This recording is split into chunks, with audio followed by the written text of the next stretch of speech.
I'm going to bring in Ari Fleischer now, Fox News contributor, former White House press secretary. Oftentimes, Ari, we think about, like, who can help you bring in electoral votes? Like, what states can you be helped? And Trump's the kind of guy that if he's sitting around a room in a conversation, he'll ask you, who should be my VP?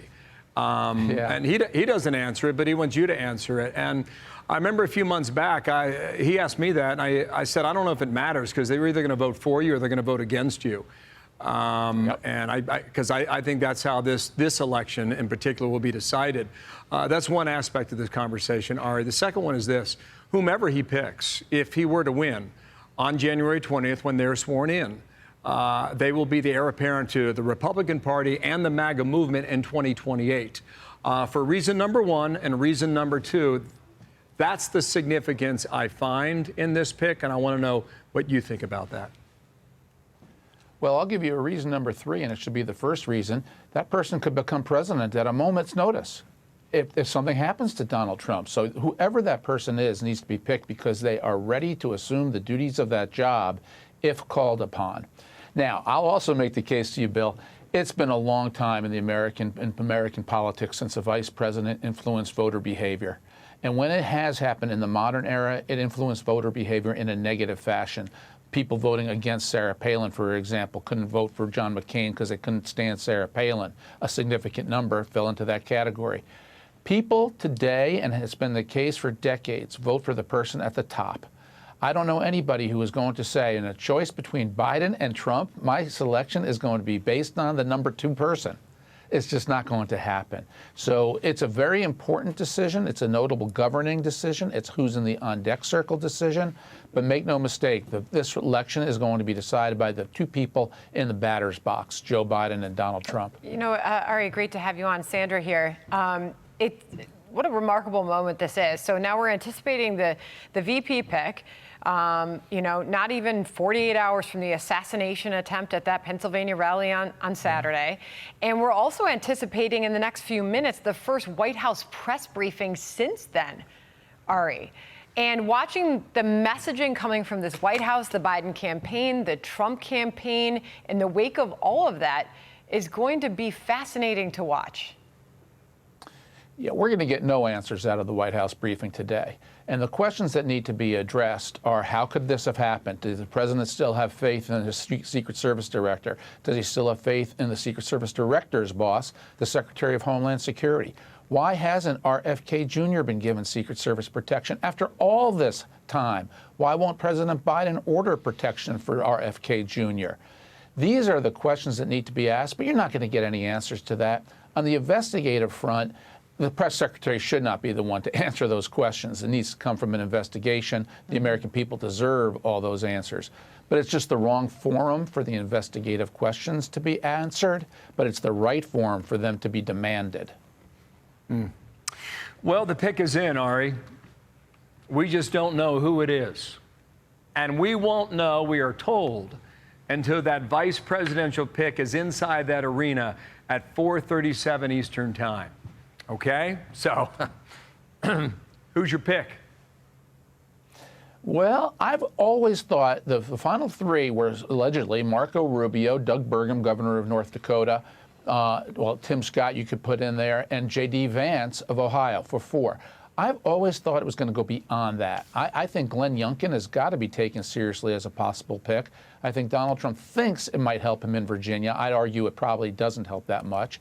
But I always thought Elise Stefanik would be a strong choice. It appears that she's not being speculated about any longer. So I won't guess who it is because I don't know who it might be. But I just don't subscribe to the thinking that it has to be one of the big names being speculated about. Ooh. Donald Trump likes surprises. And I don't know how those three got anointed as the finalists. Well, if I was going to feed that speculation, Ari, not making any predictions here whatsoever, but it is interesting that following the assassination attempt, we did get word yesterday during the day from Nikki Haley's team and Nikki Haley herself confirming to me that she received an invitation to the RNC. She had not prior to Saturday. She accepted that invitation, and we have confirmed she's got a speaking role. And I salute that. I mean, if you're going to be for unity, be for unity. Unity doesn't start with the other party. It starts with your own party. So it's a good move. She deserves a slot. She deserves to be heard. And she'll give a fine speech endorsing Donald Trump. But this election's about Donald Trump.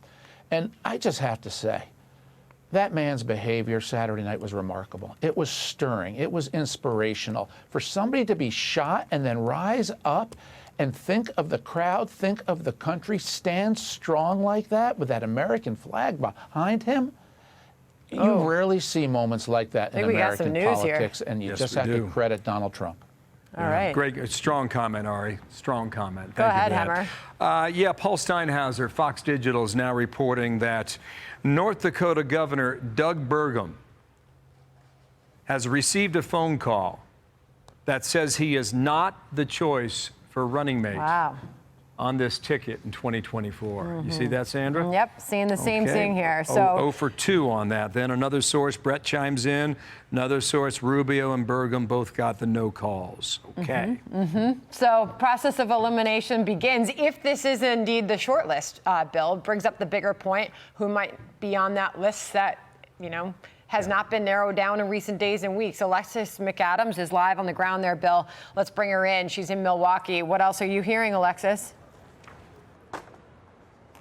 Sandra, Bill, so we're working the phones here, reaching out to our different sources within these campaigns because it's coming in minute by minute here. We do know about Governor Doug Burgum. We reached out to his team to try and get some more on what Brett Baer had just talked about with getting that call that he is not the VP pick. We know that Trump had looked really seriously, though, at Doug Burgum as a potential VP pick.